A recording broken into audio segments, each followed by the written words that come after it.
உங்கள் லெஜண்ட் சரோனாவில் தங்க நகைகளுக்கு பவுனுக்கு ரூபாய் 2000 தள்ளுபடி. ஏப்ரல் 22 முதல் மே 4 வரை அக்ஷய திருதியை பொன்னாளில் வாழ்த்துகிறோம். சம்மர் ஹாலிடேஸ் வந்தாச்சு, நம்ம ஜிடி ஹாலிடேஸும் வந்தாச்சு.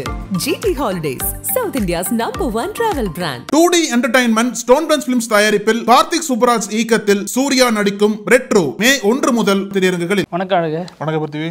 தமிழக அமைச்சரவையில் 2 முக்கிய மாற்றங்கள் நடந்திருக்கு. அதை ஒட்டி பலர் உள்ள வந்திருக்காங்க, இருவர் வெளியேறி இருக்காங்க. அதில் செந்தில் பாலாஜி வழக்கு பொறுத்த வரைக்கும் பலருக்கும் தெரிஞ்சது தான். ஆனால் பொன்முடியா கிட்டத்தட்ட கட்டம் கட்டப்பட்டு கட்சியை விட்டே வெளியேற்றப்பட்டார் அப்படிங்கிற கேள்வி எழுந்திருக்கு. அதற்கு பின்னணியில் பல விவகாரங்கள் இணைத்து பேசப்படுது. அது என்னங்கிறத பற்றி பேசிடுவோம். அப்புறம் கர்நாடக முதல்வர் சித்தராமையாவோட வீடியோ பாகிஸ்தானில் படு வேகத்தில் வைரல் ஆகிட்டு வருது.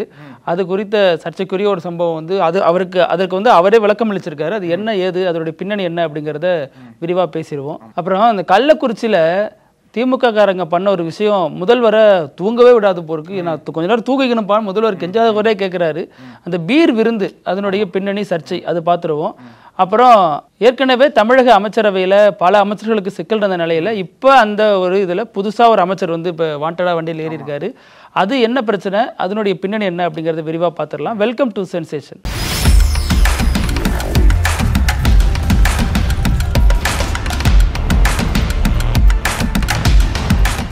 இன்னைக்கு மிக முக்கியமான செய்தி என்ன அப்படின்னா, தமிழக அமைச்சரவை மாற்றம். ஆக்சுவலாக நேற்றைக்கு சாயங்காலம் வந்து இந்த மாற்றம் குறித்தான தகவல் அஃபிஷியலாக வந்திருக்கு. இது வந்து ஸ்டாலின் ஆட்சிக்கு வந்ததுக்கப்புறம் 3வது முறையாக தமிழக அமைச்சரவை மாற்றப்படுது.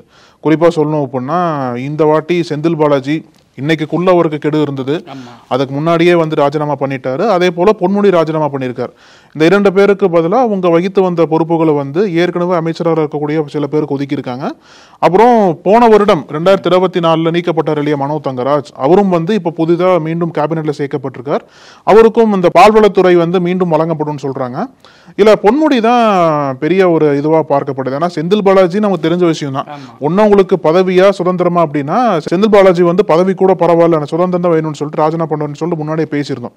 இந்த பொன்முடி வழக்கு என்ன சொல்றாங்க அப்படின்னா, ஏற்கனவே கட்சி பதவி பறிக்கப்பட்டது. அந்த சைவம் வைணவம் குறித்த ஒரு சர்ச்சைக்குரிய பேசினார் இல்லையா, அதை தொடர்ந்து உடனடியாக கட்சி பதவி பறிக்கப்பட்டது. அப்ப இருந்தே இங்க இருக்கக்கூடிய எதிர்கட்சிகள் வந்து பெருசா டிமாண்ட் வைக்க ஆரம்பிச்சாங்க. பொன்முடியை வந்து கட்சியிலிருந்து நீக்கினா மட்டும் பத்தாது, அமைச்சர் பதவி நீக்கணும்னு சொல்லிட்டு பல டிமாண்ட்கள் வந்து மாநிலம் முழுக்கவே பெருசா எழ ஆரம்பிச்சது.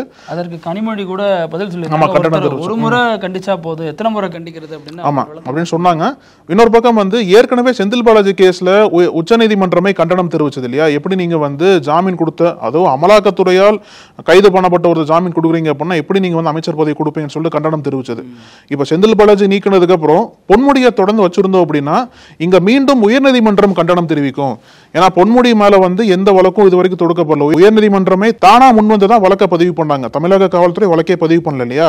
இப்ப செந்தில் பாலாஜி வழங்கிட்டாரு, உயர்நீதிமன்றம் வந்து மீண்டும் கேள்வி கேட்க வாய்ப்பு இருக்கு. செந்தில் பாலாஜி வரிசையில பொன்முடி வழங்கலாமே, எதுக்காக பதவியில் வச்சிருக்கீங்கன்னு சொல்லிட்டு உயர்நீதிமன்றமும் கண்டனம் தெரிவிக்க வாய்ப்பு இருக்கு அப்படின்னு தெரிஞ்சதுக்கு அப்புறம் தான் அந்த கண்டனம் வர்றதுக்கு முன்னாடியே ராஜினாமா பண்ணிடலாம் அப்படின்ற மாதிரி பொன்முடி ராஜினாமா பண்ணியிருக்காரு போல. அதுவும் இல்லாம அதுல வேற சில விஷயம் என்ன சொல்லப்படுதுன்னா, பொன்முடி வந்து பல முறை நீங்க ராஜினாமா பண்ணிடுங்க அப்படின்னு தலைமையோட அழுத்தத்துக்கு ஆளானாரு. ஆனாலும் என்கிட்ட இப்ப கட்சி பதவி பொறுப்பு இல்லை, இதுவும் போயிடுச்சுன்னா நான் வந்து விழுப்புரத்துல அரசியல் பண்ணவே முடியாது, என்னை கிட்டத்தட்ட ஓரங்கட்டுற மாதிரி தானே இது அப்படின்னு சொல்லிட்டு புலம்பியிருக்காரு. ஆனாலும் கட்சி தலைமை வேற வழி இல்லை, இந்த முடிவுக்கு தான் நம்ம எடுத்தாகணும். அதே நேரம் பிளான் பி என்ன சொல்லப்படுது அப்படின்னா, இப்ப எப்படி மனோ தங்கராஜ் அன்றைய தேதியில் இருக்கக்கூடிய ஒரு அரசியல் காரணமா அமைச்சரை விட்டு ஒதுக்கி வைக்கப்பட்டாரோ, அதே மாதிரி நீங்க இருங்க, காலம் கணியும் பொழுது மீண்டும் அமைச்சரவைக்குள்ள வந்துக்கலாம், உங்களை கட்சி கைவிட்டுறாது அப்படிங்கிற மாதிரி நம்பிக்கைக்குரிய வார்த்தைகள்லாம் சொன்னதா சொல்லப்படுது. அதே நேரம் பொன்முடி வந்து இதுல ரொம்ப அப்செட் ஆயிட்டாரு. அதனால தான் இன்னைக்கு சட்டசபையில அவர் வரல, செந்தில் பாலாஜி 2 பேருமே ஆப்சென்ட். அவங்களுடைய சீட்டு வந்து அப்படியே காலியாவே இருக்கு. ஏன்னா அவங்க அமைச்சருங்கிறதுனால முன்னாடி ஒதுக்கி வச்சிருப்பாங்க இல்லையா, இப்போ இந்த சீட்லாம் ரீஅரேஞ்ச் பண்ணணும். அந்த சிக்கல் இருக்கிறதுனால இருவருமே வரல. பொன்முடிக்கு வந்து இதுல பலத்த அதிருப்தி இருக்கு அப்படிங்கிறது ரொம்ப அப்பட்டமா தெரியுது அப்படின்னு சொல்லப்படுது. அது மட்டும் இல்லாம இவர் அரசியல் பண்ணி தான் செஞ்சு மஸ்தான கட்சியை விட்டு ஓரம் கட்டினாரு. இப்ப அவர் வந்து உள்ள வந்துட்டாரு, அமைச்சர் பொன்முடி வெளியே போயிட்டாரு, இது வந்து அவருடைய அரசியல் தான் அப்படின்னு இவர் தரப்பு ஆதரவாளர்கள் பலரும் குற்றம் சொல்லிட்டு வராங்க. ஒரே மாவட்ட அமைச்சர்கள் தானே. ஆனா இதுல வந்து 2 அமைச்சர்கள் என்னதான் நீங்க வந்து அமைச்சர் பதவி பறித்தாலும் கட்சியில வந்து கொஞ்சம் வலுவாத இருக்கிற மாதிரி சொல்றாங்க. குறிப்பா சொல்லணும் அப்படின்னா செந்தில் பாலாஜி வந்து இனிமேல் கட்சி வேலைகளை பார்க்கலாம்.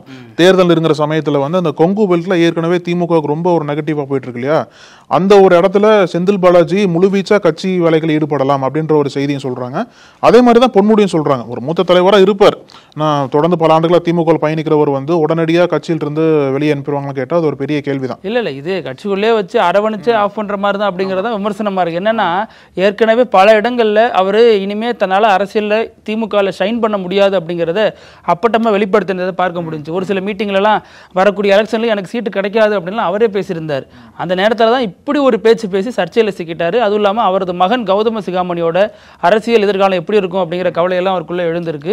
இதுல இன்னொரு விஷயம் என்ன அப்படின்னா, திமுக தலைமையை கிட்டத்தட்ட அண்ணா கட்சி ஆரம்பிச்சதுக்கு அப்புறமே ஒன்றே குலம் ஒருவனே தேவன்ட்டு ஒரு ஸ்டாண்ட் எடுத்துட்டாங்க இல்லையா?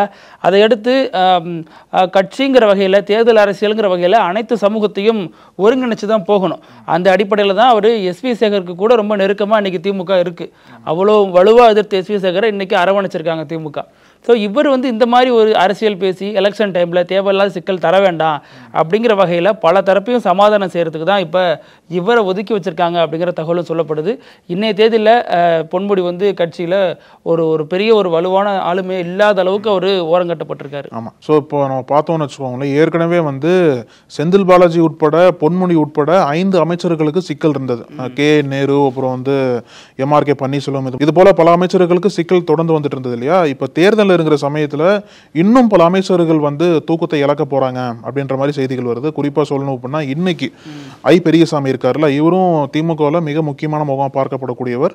குறிப்பா சொல்லணும் அப்படின்னா 2021 சட்டசபை தேர்தலில் அதிக மெஜாரிட்டியோட ஜெயிச்ச ஒரே நபர் இவர் தான், திண்டுக்கல். இதுல அந்த ஒரு வரலாறு ஒரு பக்கம் இருந்தாலும் இன்னொரு பக்கம் இன்னைக்கு சென்னை உயர்நீதிமன்றம் ஒரு மிக முக்கியமான தீர்ப்பை கொடுத்திருக்காங்க. என்ன அப்படின்னா, இவர் மீது சொத்து குவிப்பு இருக்கு.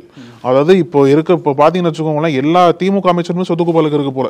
தொடர்ந்து ஒவ்வொருத்தவங்களா மாற்றாங்க. தேர்தல் சமயத்துல இருக்கு, முன்னாள் அமைச்சர்கள் மேலும் இருக்கு. ஆனா இந்த வழக்கு திடீர்னு உயிர் வருது. அதுவும் MRK பன்னீர்செல்வம் தொடர்ந்து அதே ட்ரெண்ட்ல ஒரு தீர்ப்பு இப்போ பெரியசாமிக்கு எதிராக கொடுத்திருக்காங்க. அதே சொத்து குவிப்புல மாவட்ட நீதிமன்றம் ஒரு விடுவிச்சிருந்தது. அந்த விடுவிப்பை இன்னைக்கு சென்னை உயர்நீதிமன்ற நீதிபதி வேல்முருகன் நிறுத்தி வச்சிருக்காரு.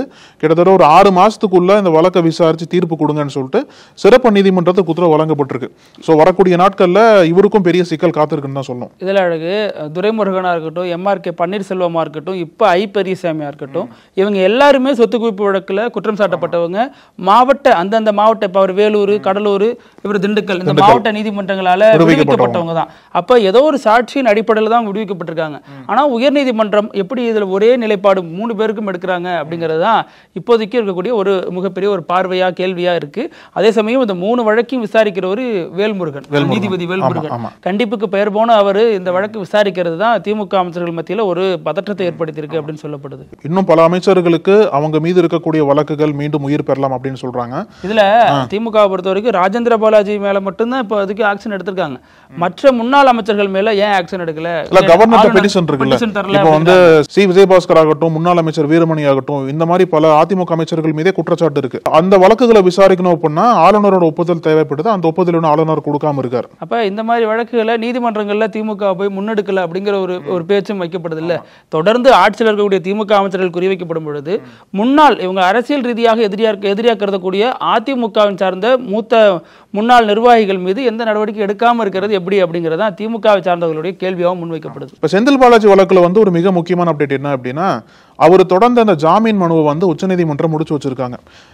இன்னைக்கு அந்த ஹியரிங் வந்திருந்தது. அந்த ஹியரிங்ல அமலாக்கத்துறை பல வாதங்களை முன் வச்சாங்க. குறிப்பா சொல்லணும் அப்படின்னா, அவர் பதவி ராஜினாமா பண்ணிட்டார்.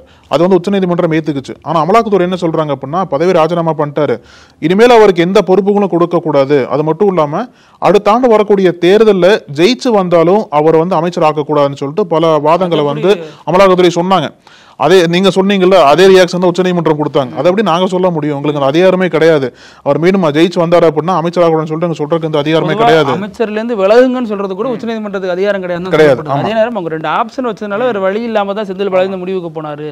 அதனால அது இதை சொல்றதுக்கு அதிகாரங்களுக்கு கிடையாது.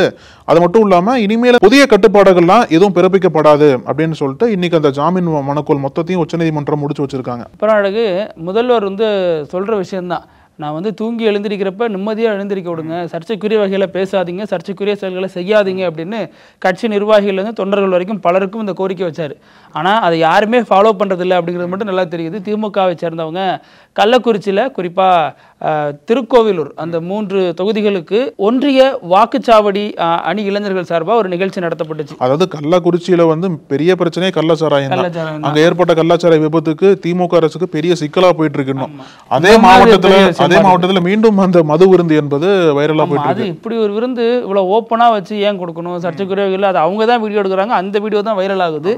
இப்படி வந்து நீங்க ஒரு பந்தி வச்சுட்டு அதுல அசைவ விருந்து போட்டு பீர் வச்சீங்கன்னா அது என்ன மாதிரியான விஷயத்தை வெளில சொல்லும்? ஒரு ஆளும் அரசா இருக்கக்கூடிய ஒரு கட்சி இப்படி ஒரு செயல்களில் ஈடுபடலாமா?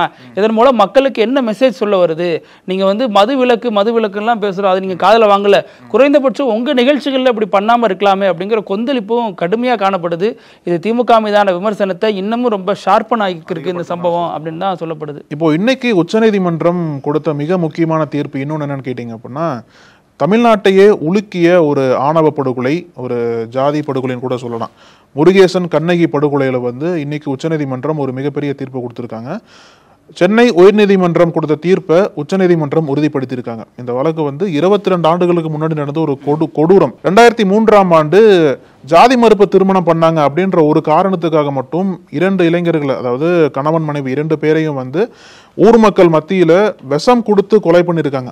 காதல விஷத்தூத்தி, அவங்க வாயை திறக்கல அப்படின்றதுனால காதலையும் மூக்குலையும் விஷத்தை ஊத்தி அந்த பொண்ணோட உறவினர்களே, குறிப்பா சொந்த அண்ணனே அந்த மாதிரி பண்ணிருக்காரு. ஆமா, ஊர் மக்கள் மத்தியில டார்ச்சர் பண்ணி, நீங்க எப்படி பட்டியலினத்தை சேர்ந்த ஒருத்தரை நீங்க வந்து கல்யாணம் பண்ணலாம் அப்படின்ற மாதிரி அந்த பொண்ணை வந்து டார்ச்சர் பண்ணி, அந்த பையனை டார்ச்சர் பண்ணி, ஏன்னா அந்த பொண்ணு பஞ்சாயத்து தலைவரோட பொண்ணு, அந்த அரசியல் தலையில இருந்ததுன்னு சொல்றாங்க. இவ்வளவு டார்ச்சர் பண்ணி விஷத்தை ஊத்தி கொலை பண்ணிருக்காங்க. இந்த சம்பவம் வந்து உடனடியாக வெளியே தெரியல, கொஞ்சம் கொஞ்சமா வெளியே தெரிய ஆரம்பிச்சது. இந்த சம்பவத்துல வந்து போலீஸ்காரங்களே தொடர்பு பட்டிருக்காங்க போல. இந்த வழக்கை வந்து சிபிஐ விசாரிக்கிறாங்க. அப்புறம் மாவட்ட நீதிமன்றம் வந்து என்ன பண்றாங்க அப்படின்னா, 13 பேரை தண்டித்து 13 பேர்ல ஒருத்தருக்கு வந்து தூக்கு தண்டனை கொடுக்குறாங்க, பாக்கி 12 பேருக்கு ஆயுள் தண்டனை கொடுக்குறாங்க. இந்த தூக்கு தண்டனை கொடுக்கப்பட்ட கைதி யாருன்னு கேட்டீங்க அப்படின்னா, கண்ணகியோட அண்ணன் மருது பாண்டியன். இப்போ இந்த ஒரு மாவட்ட நீதிமன்ற தீர்ப்புக்கு அகைன்ஸ்டா சென்னை உயர்நீதிமன்றம் போறாங்க. அந்த உயர்நீதிமன்றத்துல தூக்கு தண்டனை மட்டும் ஆயுள் தண்டனையை மாற்றப்படுது, ஆனால் தண்டனை உறுதி செய்யப்பட்டது. ஆனா அந்த தீர்ப்பையும் கண்டிச்சு சுப்ரீம் கோர்ட்டுக்கு போறாங்க. அந்த சுப்ரீம் கோர்ட்ல வந்து பல ஆண்டுகளா வழக்கு போயிட்டு இருந்தது. அந்த வழக்குல தான் இன்னைக்கு சுப்ரீம் கோர்ட் தீர்ப்பு கொடுத்துருக்காங்க. சென்னை உயர்நீதிமன்றம் கொடுத்த தீர்ப்பு வந்து செல்லுபடியாகும் அப்படின்ற ஒரு தீர்ப்பு கொடுத்து, நீங்க கொடுத்த மனுக்களை வந்து தள்ளுபடி பண்றோம், அதனால தொடர்ந்து உங்களுக்கு வந்து ஆயுள் தண்டனை நீடிக்கும் அப்படின்ற மாதிரி தீர்ப்பு கொடுத்துருக்காங்க இன்னைக்கு. இதுல இந்த சம்பவம் நடந்து ஒரு வருஷத்துக்கு வெளில தெரியல இல்லையா, வெளியே தெரியப்படுத்தினது நக்கீரன் தான் தெரியப்படுத்தினுச்சு. இதனுடைய தீவிரமான துணிச்சலான அந்த புலனாய்வின் அடிப்படையில் தான் இப்படி ஒரு சம்பவம் நடந்திருக்குன்னு வெளியிலே தெரிய வந்துச்சு. அதற்கு பேரலா விசிக தலைவர் திருமாவளவன்ட்ட அந்த செய்தி சொல்லப்படுது. அதை எடுத்து அவர் வந்து மீடியாட்ட பேசுறாரு. அந்த சமயத்துல தான் அந்த செய்தி வந்து எல்லார் தரப்புலையும் போய் சேருது. அதுக்கப்புறம் தான் அதுக்கு எதிரான ஒரு மூவ்மெண்ட் தொடங்குது, பல தரப்புலையும் மூவ்மெண்ட் தொடங்குது. இது வந்து நீதிமன்றம், உயர்நீதிமன்றமே சுட்டி காட்டியிருக்கு நக்கீரன் இதுல பங்காற்றின பங்களிப்பையும், அதே மாதிரி விசிக தலைவர் இதுல செயல்பட்ட முன்னெடுப்பையும் சென்னை உயர்நீதிமன்றம் பல இடங்கள்ல இந்த வழக்குல மேற்கோள் காட்டியிருக்காங்க. அதையும் நம்ம நினைவில் வச்சுக்கணும். கண்டிப்பா. இப்போ அந்த பகல்காம் தாக்குதல் இருக்கு இல்லையா, அந்த தாக்குதலை தொடர்ந்து இந்தியா வந்து பாகிஸ்தானை தாக்க போகுது அப்படின்ற செய்தி வெளியே வந்திருக்கு. ஏற்கனவே வந்து டிப்ளமேட்டிக் ஸ்ட்ரைக் மூலிமா பல தடைகளை இந்திய அரசு பாகிஸ்தான் மீது விதிச்சிருக்கு இல்லையா. அதாவது இங்க யாரெல்லாம் பாகிஸ்தான் இருக்கீங்களோ எல்லாம் வெளியே போயிருங்க, அந்த விசா வந்து முடக்கிறது, அப்புறம் இண்டஸ் வாட்டர் டிடியை வந்து சஸ்பெண்ட் பண்றது, இந்த மாதிரி பல டிப்ளமேட்டிக் ஸ்ட்ரைக்ஸை வந்து இந்தியா வந்து ஃபர்ஸ்ட் பண்ணாங்க. இப்போ அடுத்த கட்டமா நிச்சயமா வந்து ராணுவ ரீதியான தாக்குதல் நிச்சயமா இருக்கும்னு சொல்றாங்க. அது எந்த வடிவில் இருக்கும்னு சொல்லிட்டு தெளிவா தெரியல. அதாவது வான்வழி தாக்குதலா இருக்குமா, தரைவழி தாக்குதலா இருக்குமான்னு தெரியல. ஆனா ராணுவ தாக்குதல் நிச்சயமா இருக்கும். அதுக்கு உதாரணம் என்ன சொல்றாங்க அப்படின்னா, நேற்றைய தினம் வந்து அரபிக்கடல்ல இந்திய கடற்படை வந்து அந்த பிரம்மோஸ் ஏவுகணை ஒத்திகை வந்து பார்த்துருக்காங்க. அது அரபிக்கடல் தான் பாகிஸ்தானோட பார்டரா இருக்கு இல்லையா, அங்க வச்சு பார்த்துருக்காங்க. அது மட்டும் இல்லாம இன்னைக்கு ராஜ்நாத் சிங் வந்து பிரதமர் மோடிட்ட போயிட்டு ஒரு பெரிய பேச்சுவார்த்தை நடத்தியிருக்காரு. அதாவது தாக்குதல் பத்தி தான் நினைக்கிறேன், அப்படிதான் சொல்றாங்க. என்னென்ன ஆப்ஷன்ஸ்லாம் இந்தியாவுக்கு இருக்கு, எப்படிலாம் தாக்கலாம் அப்படின்ற மாதிரி ஒரு பேச்சுவார்த்தை நடத்தப்பட்டிருக்கு. ஸோ கூடிய விரைவில் ராணுவ தாக்குதல் இருக்கும் அப்படின்றாங்க.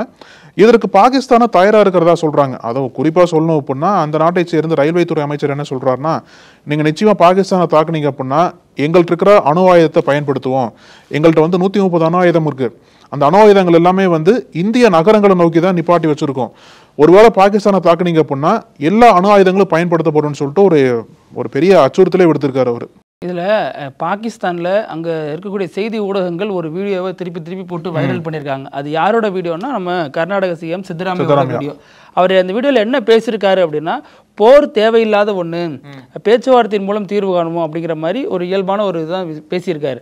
ஆனால் அது பாகிஸ்தான் மீடியா எப்படி பண்ணியிருக்குன்னா, போர் தேவையில்லை அப்படின்னு சொல்லிட்டு இந்தியாவில் இருக்கக்கூடிய சிஎம் ஒருத்தரே பேசியிருக்காரு, கட் பண்ணி போட்டு வைரல் பண்ணியிருக்காங்க. அதற்கு இங்கே இருக்கக்கூடிய பிஜேபியினர் சித்தராமையோ கடுமையாக கண்டிச்சாங்க. நீங்கள் போங்க, பாகிஸ்தான் போங்க, உங்களுக்கு நல்ல ராணுவ மரியாதை தருவாங்க, நிறைய உங்களுக்கு விருதெல்லாம் தருவாங்க, நீங்கள் உங்கள் பேச்சு அப்படி தான் இருக்குது அப்படிங்கிற மாதிரி இவரை விமர்சிச்சிருந்தாங்க. அதுக்கு சித்தராமையா சொல்லியிருந்தார், நான் போர் தேவையில்லைன்னு சொல்றது எந்த ஆங்கிள் அப்படின்னா, முடிஞ்ச வரைக்கும் பேச்சுவார்த்தையில் தீர்வு காணணும், போருக்கான தேவை ஏற்பட்டால் போர் செஞ்சுதான் ஆகணும், நான் அதற்கு எதிராக நிற்கல, அதே சமயம் நம்ம எல்லாத்தையும் கொஞ்சம் பார்த்துட்டு தான் செய்யணுங்கிற மாதிரி ஒரு ஜென்ரலாக போருக்கு எதிரான மனநிலையில தான் அவர் பேசுறாரு. ஸோ இது இப்படி ஒரு சர்ச்சை போயிட்டு இருக்கப்ப இந்த சைடு தமிழ்நாட்டில் சீமான், திருமாவளவன் இவங்கெல்லாம் என்ன சீமான் என்ன சொல்றாருன்னா, அந்த சிந்து நதி ஒப்பந்தத்தை ரத்து பண்ணது அங்கே இருக்கக்கூடிய மக்களை பட்டினிக்கு உள்ளாக்கும், வறட்சியை உண்டு பண்ணும், தேவையில்லை அப்படிங்கிற வகையில் இவர் ஒரு விஷயத்தை வைக்கிறாரு. அது மாதிரி திருமாவும் போர் தேவையில்லை, பாகிஸ்தானை தனிமைப்படுத்தணும் அப்படிங்கிற கருத்தை திருமா சொல்லிட்டு வர்றாரு இல்லையா. இதற்கு எதிராக பிஜேபிக்காரங்க பலரும் பொங்கிட்டு இருக்காங்க, இவங்க தேச துரோகிகள் அப்படின்னு சொல்லிட்டு சீமான் திருமாவை ஒத்துமையாக விமர்சிக்கிறாங்க. இந்த பக்கம் பார்த்தா திருமா அதுக்கு பதில் கொடுத்துட்டாரு. முதல்ல சுப்பிரமணிய சாமி போய் கேளுங்கப்பா, அவர் தான் சொல்றாரு 1,80,000 பேர் இப்போ ராணுவத்திலேருந்து எடுத்துட்டாங்க அப்படின்னு. பல விமர்சனத்தை கடுமையாக மோடி மீது அமித்ஷா மீது வைக்கிறது அவர் தான். அவர் தேசபக்தரா இல்லையான்னு சொல்லிட்டு அப்புறம் எங்கள்கிட்ட வாங்குற மாதிரி திரும்ப அவர் கவுண்டர் அட்டாக் கொடுத்துருக்காரு. இப்படி பாதுகாப்பு மற்றும் உளவுத்துறை நடவடிக்கைகள் பயங்கரவாதத்திற்கு இடம் கொடுத்து விட்டது, அது தோல்வியடைந்து விட்டது என்பதை நான் மட்டுமல்ல, பாரதிய ஜனதா கட்சியை சார்ந்த மூத்த தலைவர் சுப்பிரமணிய சாமியே சொல்லியிருக்கிறார். அவர்கள் சுப்பிரமணிய சாமிக்கு பதில் சொல்லட்டும், பிறகு திருமாவளவனிடம் அவர்கள் வரட்டும். உலக அரசியலை சுற்றி, தேசிய அரசியலை சுற்றி தமிழக அரசியலும் இப்போ சுழன்றுகிட்டு இருக்கிறத பார்க்க முடியுது. ஒரு பக்கம் இந்திய அரசு என்னதான் ஒரு மிக முக்கியமான பிரச்சனையாக கருதினாலும் பாஜக இதை பெரிய அரசியல் பண்ணுறாங்க தான் சொல்லணும். குறிப்பாக இந்திய அளவில் பார்த்தீங்க அப்படின்னா வெஸ்ட் பெங்கால்லேயே அங்கே சுகந்த அதிகாரி இருக்கார் இல்லையா, அவர் தொடர்ந்து இந்த ஒரு காஷ்மீர் தாக்குதலை வச்சு மிக கடுமையான வார்த்தைகள் அங்கே பேசிட்டு இருக்காரு. அடுத்த ஆண்டு தேர்தல் வரப்போகுது இல்லையா, அதனால் எப்படியாச்சும் இங்கே இருக்கக்கூடிய மக்களை ஒன்றிணைச்சு, அதாவது அந்த மதத்தின் ரீதியாக பிரித்து ஹிந்து குலம் மட்டும் தான் சுடுறாங்க அப்படின்ற ஒரு பிரச்சாரத்தை முன் வச்சு மம்தா பானர்ஜி ஆட்சியை வீழ்த்திடணும் அப்படின்ற மாதிரி அந்த பிரச்சாரம் போயிட்டு இருக்கு. அதே மாதிரி தான் பல இடங்கள்ல பாஜக காரங்க தொடர்ந்து இந்த மதவாத பிரச்சாரத்தை தொடர்ந்து பேசிட்டு இருக்காங்க. குறிப்பா சொல்லணும் அப்படின்னா நார்த் இந்தியாவில் பல இடங்கள்ல முஸ்லீம்களை சுட்டிருக்காங்க. இப்போ யூபியில கூட ஒரு முஸ்லீம் சுடப்பட்டதா செய்திகள் வந்து சமீபத்தில். இப்ப காஜல் அகர்வால் நினைக்கிறேன் என்ன சொல்றாங்கன்னா, தீவிரவாதத்துக்கு எதிராக தான் நம்ம ஒன்றா அணி திரளணும், அதை விட்டுட்டு இந்துவா முஸ்லீமான்னு பிரிகிறது ஒரு பொருத்தம் இல்லாத ஒன்று, தேவையில்லாத வெறுப்புணர்வு தான் கொண்டு போய் நிற்கும், அது தேவையில்லை, நம்ம இந்துவாவும் முஸ்லீமாவும் இணைந்து தீவிரவாதத்துக்கு எதிராக நிற்கணும். ரொம்ப முக்கியமான ஒரு பதிவா அதை பலரும் பார்த்துட்டு இல்ல. இதை தான் மோடி எதிர்பார்த்தது. நீங்க தாக்குதல் பண்ணதுக்கு அப்புறம் நாட்டு மக்கள்கிட்ட தீவிரவாதத்தை எதிர்த்து நிற்போம், இதுல இருந்து மீண்டு வருவோம்னு சொல்லியிருந்தா பிரச்சனை இருக்காது, நாட்டு மக்கள்கிட்ட ஒரே நிகழ்த்தினா பிரச்சனையே இருக்காது. ஆனா டக்குண்டு பீகார் போய் இது பண்ணீங்களா, பிரச்சாரம் பண்ணீங்களா, அதுதான் பெரிய சர்ச்சையாச்சு. ஆமா. அப்புறம் நம்ம நிகழ்ச்சியினுடைய கடைசி பகுதி இப்படி எல்லாமா நடக்கும். மும்பையில் ஒரு நபர் பணக்கார பிச்சைக்காரர் அப்படின்னு அழைக்கப்படுறாரு. பணக்காரர் சொல்லு இல்ல பிச்சைக்காரர் சொல்லு, பணக்கார பிச்சைக்காரர் அப்படின்னா இந்த பிச்சைக்காரருங்கிற வார்த்தையே ரொம்ப தவறானது, யாரும் பயன்படுத்துறது இல்லை. ஆனால் அந்த சொல்லாடலுக்கு அதை சொல்ல வேண்டியதாக இருக்குது. அவர் ஏன் அப்படி சொல்கிறாங்க அப்படின்னா, மும்பையில் ஏர்போர்ட்டில் பிச்சை எடுக்கிறவராம் அவர் மாதத்துக்கு ஒரு 80,000 சம்பாதிச்சிடுறாரு பிச்சை எடுத்து. ஆனாலும் பழசை மறக்கக்கூடாதுங்கிற ஒரே காரணத்துக்காக தொடர்ந்து பிச்சை எடுத்துக்கிட்டே இருக்காரு. அதே மாதிரி இதில் வரக்கூடிய வருமானத்தை வேறு சில இதுலையும் இன்வெஸ்ட் பண்ணிட்டு இருக்காரு. எப்படி அப்படின்னா, மும்பையில் ஒரு 2 அடுக்குமாடி குடியிருப்பு வச்சிருக்காரு. மும்பையில் பாருங்க, மும்பையில் அடுக்குமாடினா 2 கோடி கிட்ட வரும் இல்லையா, 2 அடுக்குமாடி குடியிருப்பு வச்சிருக்காரு. அது மட்டும் இல்லாமல் அவரோட நிகர சொத்து மதிப்பு மொத்தமாக பார்த்தீங்கன்னா ஒரு 7,5-7.5 கோடி கிட்ட இருக்கு. இவ்வளோத்தையும் வச்சுக்கிட்டு மீண்டும் பிச்சை எடுக்க போயிட்டுருக்காரு. நம்ம கவுண்டமணியில் என்னைக்கோ செஞ்சு காமிச்சிட்டார்ல படத்தில், இது என்னப்பா அது எப்படி எடுத்துக்கிறே தெரியலையே அப்படின்னு நெட்டிசன் பாதி பேர் புலம்பிட்டு வராங்க. மாதம் 60,000 சம்பாதிக்க எங்களால் முடியல, நீ குந்தனாப்புல 7.5 கோடி சம்பாதிச்சு வச்சிருக்கியாடா, எப்படா அது அப்படின்னு கடுமையாக விமர்சிச்சுட்டு வராங்க. அவரை ஒரு பக்கம் விமர்சிக்கலாம், இன்னொரு பக்கம் அமலாக்கத்துறை பார்த்துட்டே இருப்பாங்க, எப்படி இவர் சம்பாதிக்கிறாரு, வீட்டுக்கு அப்படின்ட்டு. இதே மாதிரி நாளைக்கும் பல செய்திகளோடு சந்திக்கலாம். நன்றி, தொடர்ந்து பேசலாம். நன்றி. நக்கீரன் டிவிக்கு சப்ஸ்கிரைப் செய்யுங்கள். உங்கள் ஆதரவே எங்கள் பலம். ஆசிரியர்களுக்கு நண்பனாகவும் மாணவர்களுக்கு ஆசானாகவும் திகழும் தேர்வு வழிகாட்டி. ஒவ்வொரு பாடத்திற்கும் அனுபவமிக்க ஆசிரியர்களின் துல்லியமான தெளிவான விடைகள். CNC இருக்கு, தேர்வு பயம் எதற்கு? இது தீரன் பப்ளிஷிங் ஹவுஸ் விற்பனை வெளியீடு.